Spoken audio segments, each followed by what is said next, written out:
In today's video, we have a variety of NHL news and rumors to discuss today, including another NHL signing. We have some players on waivers today, plus we have some updated NHL rumors regarding the St. Louis Blues, the Dallas Stars, and the Pittsburgh Penguins. We'll jump into all the latest news coming up next.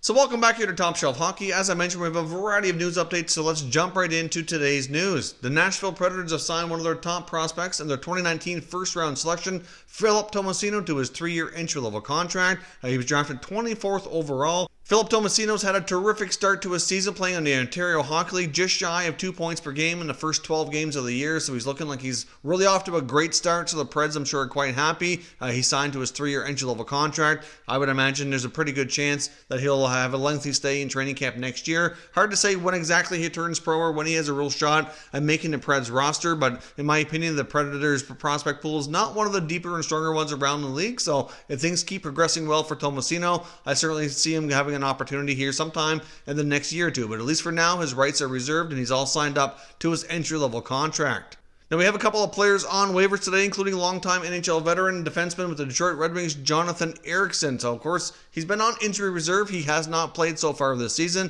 and he finds himself here on waivers. So as we know, there's been plenty of NHL teams that are interested in adding a defenseman. He's somebody who comes along with a lot of experience, certainly all kinds of NHL games under his belt. He's only under contract for the current season. After that, he's a pending unrestricted free agent. I know there's been some talk to wonder whether or not his NHL career would continue past this season or not, so it's really hard to say. But either way, he is on waivers, so any team is looking for an experienced blue liner certainly have an opportunity. Now, speaking of experienced blue liners, we also have another veteran, Lucas Spiza, also on waivers today. The reason he's on waivers is because he was an unrestricted free agent, and he's signing a contract with the Anaheim Ducks, but he does need to clear waivers in order for them to bring him in to their NHL roster. So Lucas Spiza will be signing a 1-year contract with the Ducks. I would imagine the odds of him clearing are probably pretty good. I don't imagine he'll be claimed, so then he'll be able to continue on with that contract with the Ducks on a 1-year deal.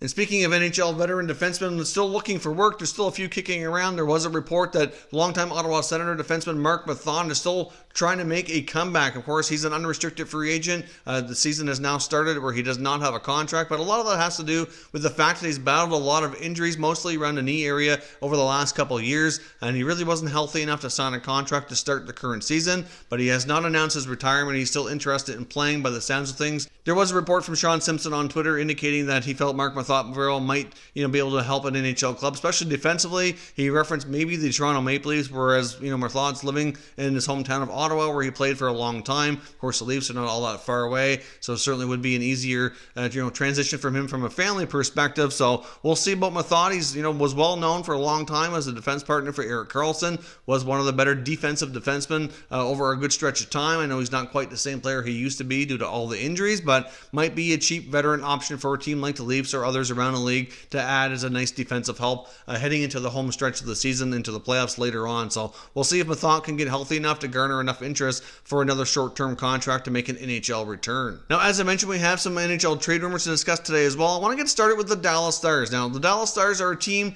that's really had high expectations that they've come into the NHL season with, which is not something new. We've seen many times that the Stars have come into an NHL year with a lot of high expectations. Numerous times over the years where the Dallas Stars were considered to be a top threat to win their division, maybe even be a contender to win the conference, or even go on potentially either play for or win a Stanley Cup. And unfortunately, they've disappointed fans numerous times really over the last number of years. But like all those other years I just talked about, this is one of those years where they certainly came in after making some significant moves over the offseason, coming in looking like they were really ready to take some steps forward here, adding guys like Joe Pavelski and Corey Perry. Obviously, they have some other solid players still in the mix that have been there a long time. Goaltender Ben Bishop. They get a couple of really solid young blue liners as well with Klingberg and Heiskanen. You get Jamie Benn, Tyler Seguin, Radulov, etc. up front. You add in the other guys like they brought in over the offseason. Things are looking pretty good, but they certainly have not played well. Now, they're certainly coming off a victory last night against the Ottawa Senators, but really, considering the Senators have struggled quite mightily this year,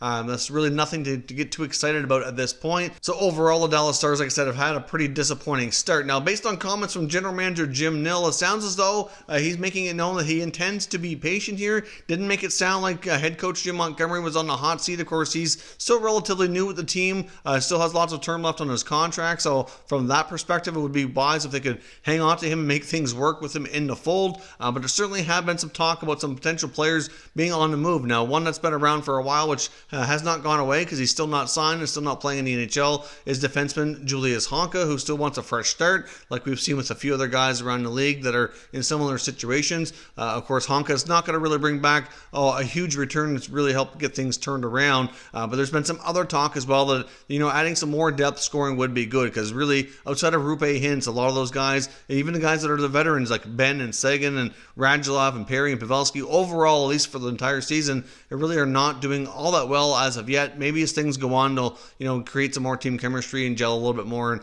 perhaps play a little bit better. But there's been some talk that they need to add some more scoring and maybe a little bit more of a depth role, and perhaps a guy like Andrew Cogliano might be expendable if he can bring that kind of player back. Now, there's been some talk about captain Jamie Benn as well. Of course, we saw last year where executive Jim Lights came out and blasted the team, had some pretty harsh words for guys like Sagan and Ben, and there was a lot of talk over the offseason. There were still a lot of hurt feelings, and things were not completely resolved between Ben and the Stars.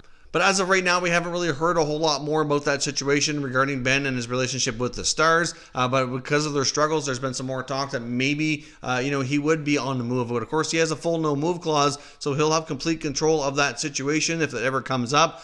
There was some rumors earlier in the offseason about maybe going to Vancouver because he's from BC.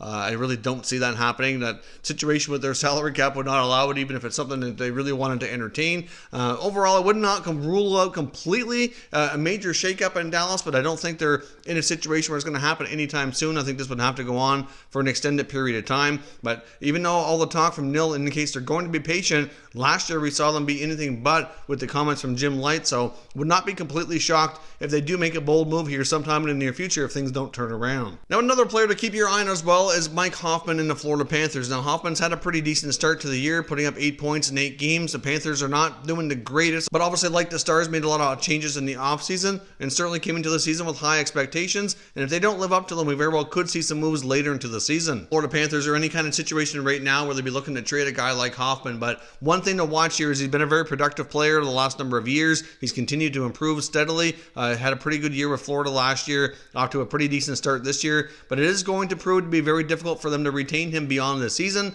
He's a pending unrestricted free agent. Their salary cap situation is pretty tight. They also have Dodonov coming up as a free agent next year as well. And personally, based on how everything looks, I don't see how they're likely going to be able to keep both. So I feel that maybe Hoffman might be the guy to go. And of course, they don't want to lose him through free agency and not get anything in return. So there is a possibility we could see a trade this year. But as long as the Panthers are in a hunt to make the playoffs, I just don't see that happening. That would be too risky because he's certainly one of their stronger offensive weapons. But right now, the Panthers, like I said, they're only doing okay so far. They're not really in a position right now to be in a playoff spot. But it's so early, it's just really hard to say that they won't be here in the near future. But after a 3-2-3 start, if things drag on too long, I can certainly see Hoffman getting a lot of attention. If we approach January and February, we're getting close to the NHL trade deadline, and it's a situation where the Panthers are looking like they're not anything but a guarantee to make the playoffs. I can certainly see Hoffman being a player that they receive a lot of calls on, and they very well could pull the trigger to get a haul back if they're not able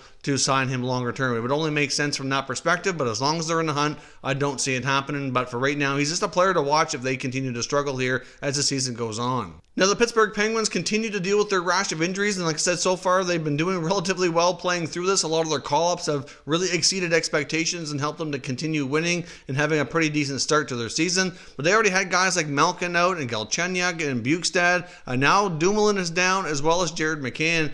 So as these injuries continue to pile up, they're certainly facing more adversity, and they're in a situation where they may not have a choice but to go out and make a move. I mean, we've talked about it numerous times of maybe moving a blue liner for another forward. Guys like Jack Johnson and Eric Branson are well known to be out there on the trade market. And there's also been some talk that maybe they could even bring up somebody from junior. Like, for example, Samuel Poulin, their 2019 first-round selection, has had a phenomenal start to his year in the Quebec Major Junior Hockey League, putting up an 8-point game not that long ago. So it is a possibility they could recall him as well, where their AHL team's already been depleted a fair bit with call-ups. So certainly something interesting to keep your eye on. Like I said, the Penguins are dealing with tons of adversity here. Obviously, the injuries continue to pile up, and if they get much more, they might be forced to go out and find somebody either through free agency, because there are some veterans out there looking for work, like a Thomas Vanek would be a good example of that, or possibly making a trade and maybe like trying to leverage their blue line depth right now in order to bring a forward in who can help longer term and be a good secondary scoring piece for the forward group as they continue to push for the playoffs here throughout the season. But the Penguins, certainly another team to watch here. As the injuries pile up, they might be forced to make a move.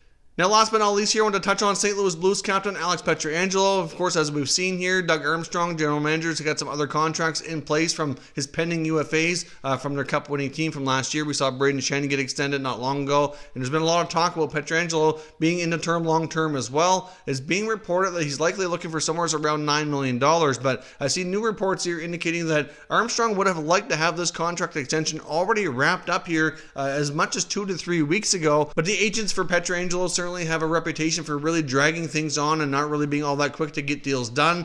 So it looks as though they might be kind of dragging things on to try to get a better deal, get more money for him, which is certainly their job as his agents. But at the same time, many other players in the Blues system here have kind of committed to kind of giving them a little bit of a hometown discount to kind of remain in the fold and be part of that core group who won the Stanley Cup last year. So we'll see. I know the last time I've talked about him on a video on this channel that we've had many comments from Blues fans saying that he would sign, give a hometown discount, remain the captain there for a long time, and that very well could happen. But as of right now, things are not looking like it's going to be as easy to get him signed. Now, I'm not suggesting that he's going to be traded anytime soon or anything like that. The Blues have had a pretty decent start to their season, and as long as they're in playoff contention again, I really don't see a situation where they trade their captain or anything like that. It would have to be in a situation where things were not looking good come to trade deadline. Then perhaps, I guess, all bets will be off at that point.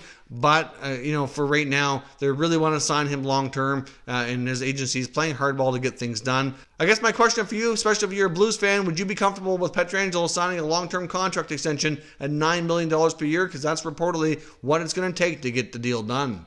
So, of course, as always, we'll know your thoughts and opinions on all the news items covered today. So let me know your thoughts and opinions down in the comment section, and we'll continue the conversation. If you're new to the channel, consider subscribing and turning on your notifications so you don't miss any future content. And give this video a thumbs up if you enjoyed it as well. I'd appreciate it if you did. As always, thank you for watching, and I will catch you next time.